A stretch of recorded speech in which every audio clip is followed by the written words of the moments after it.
বাবা মাকে এখনো পর্যন্ত কাঁদতে হচ্ছে। বিশেষ করে গত 16.5 বছরে সীমান্তে 588 জন মানুষকে নির্মমভাবে পাখির মতন হয়েছে। বাংলাদেশের মানুষকে তারা আসলে মানুষ মনে করে না, তারা বাংলাদেশের মানুষকে পশু মনে করে, পাখি মনে করে।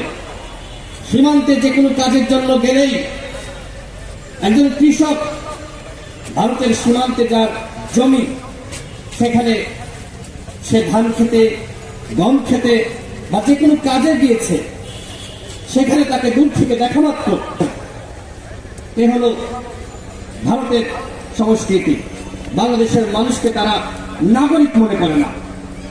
এদেশের তরুণ সমাজ দেখিয়ে দিয়েছে যে আওয়ামী ফ্যাসিবাদের মাধ্যমে ভারত যে বাংলাদেশকে একটি তাদের অঙ্গরাজ্য বানাতে চেয়েছিল, সেটি এদেশের তরুণ সমাজ হতে দেয়নি।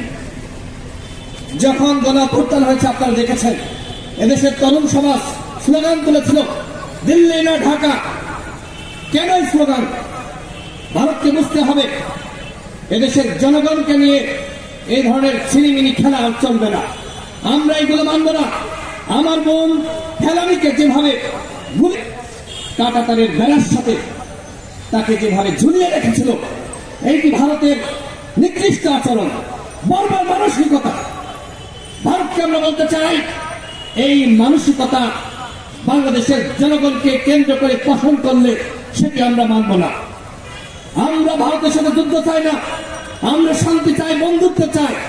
তবে সেই বন্ধুত্ব হতে হবে সম্পর্কে ন্যায্যতা, সমতা।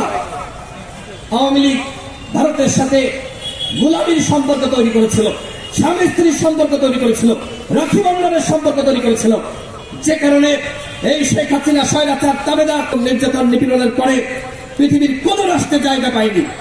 আজকে ভারত তাকে সেখানে জায়গা দিয়েছে। এই সরকারকে বলবো, যেভাবে শেখ হাসিনা বাংলাদেশকে নিয়ে ছিনিমিনি খেলেছে, বাংলাদেশকে ভারতের একটি করজ রাজ্য বানিয়েছিল, একটি অঙ্গরাজ্য বানানোর পায়তারা করেছিল, শেখ হাসিনাকে অনতিবিলম্বে ভারত থেকে ফিরে আনতে হবে। সরকারকে বলবো, আপনারা ভারতের সাথে একটি ন্যায্যতার সম্পর্ক তৈরি করুন। ভারত যাতে আর কোনদিন এদেশের রাজনীতি, এদেশের সংস্কৃতির দিকে চোখ তুলে তাকাতে না পারে। আমাদের দেশে কে ক্ষমতা আসবে, কে ক্ষমতা থেকে নামবে, সেই সিদ্ধান্ত একান্ত ভাবে নিবে এদেশের জনগণ।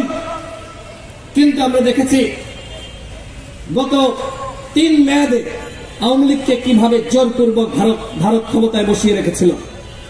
এভাবে জবরদস্তি করে কাউকে আপনারা চাইলেও আর ক্ষমতায় বসাতে পারবেন না।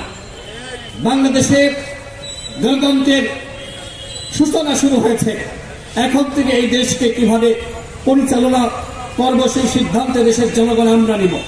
ভারতকে আর নাক গলানোর সুযোগ আমরা দিব না। আমি কথা বাড়াবো না। আমার বোন ফেলানির বাবা মা এখানে বক্তব্য রেখেছেন। সরকারের প্রতি আমার উদাত্ত আহ্বান থাকবে, আপনারা ভারতের সাথে কথা বলে এর সুবিচার নিশ্চিত করুন এবং পাশাপাশি এই গণঅভ্যুত্থানে যারা শহীদ হয়েছে সুষ্ঠু বিচার করতে হবে এবং বিগত 15-16 বছরে যারা যখন কেউ কথা বলতে পারত না, তখন এই অধিকার মানুষের কল্যাণে এই গুম খুনের তথ্য আন্তর্জাতিক মহলের কাছে তুলে ধরার জন্য কাজ করেছে। এই অধিকারের নিবন্ধন পর্যন্ত বাতিল করা হয়েছিল।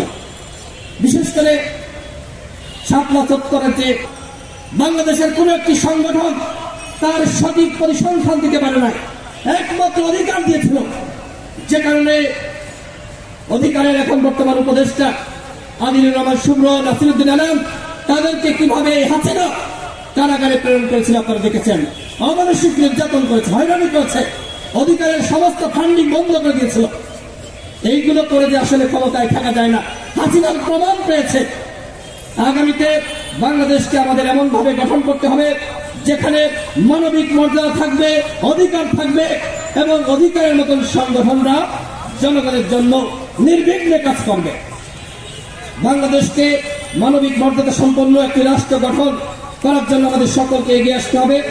অধিকার আজকে যে আয়োজন করেছে, বিশেষ করে ফেলানিকে নিয়ে আমরা গণ অধিকার পরিষদের পক্ষ থেকে অধিকারকে অসংখ্য ধন্যবাদ।